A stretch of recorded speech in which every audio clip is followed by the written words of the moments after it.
नमस्कार, स्वागत कर रहल छी एखन जागू मैथिल में। हम सब एखन बेनीपुर के कर्पूरी भवन में छी और एहि जगह पर में जे पूर्व वीडियो साहब छलथि या माननीय श्री अमोल मिश्रा जी, हुनकर विदाई समारोह जे छै से भऽ रहल है और एहि दरमियान हम सब एखन उपस्थित छी। एहिठमा बेनीपुर के जतेक भी अधिकारी सब छथि, वीडियो साहब, नवका जे वीडियो साहब छथि से सीओ साहब, प्रमुख साहब, प्रखंड प्रमुख साहब व प्रखंड के जतेक भी अन्य कर्मी सब छथि, सब गोटा एहि जगह पर में उपस्थित छथि और हम सब प्रयास करब जे हुनका संग जे छै से एकटा छोट छिन प्रश्न ई राखब हमर सबके जे एहिठामका अहाँके अनुभव केहन लागल, ई बातचीत करब। लेकिन ताहिसँ पहिने अहाँ देख लियौ जे एखन जे सब गोटा हुनकर सम्मानित करतनि और विदाई समारोह हेतै से तकरा बाद जे छै से अपने सब देखब जे हुनका संग हमसब एकटा प्रश्न राखब, से प्रश्नक जवाब।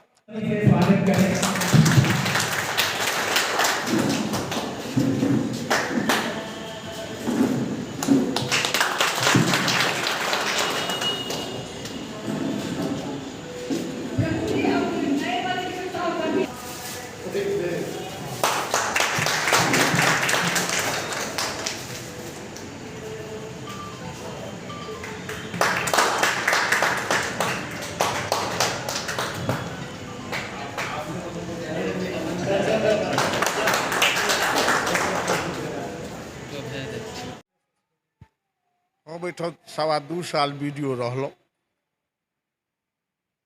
एहिमे बगलके रहैवला लोक छी, मिथिलाञ्चलके रहैवला। तऽ हम तऽ अपन घरमे नौकरी करै छलहुँ। हमरा तऽ एकदम घरेलू सम्बन्ध एतऽसँ छल और घर जेना हम एतऽ नौकरी केलहुँ और एतुका लोको जे छै से हमरा घर जेना आदर सत्कार केलक। बहुत सुखद हमरा लेल ई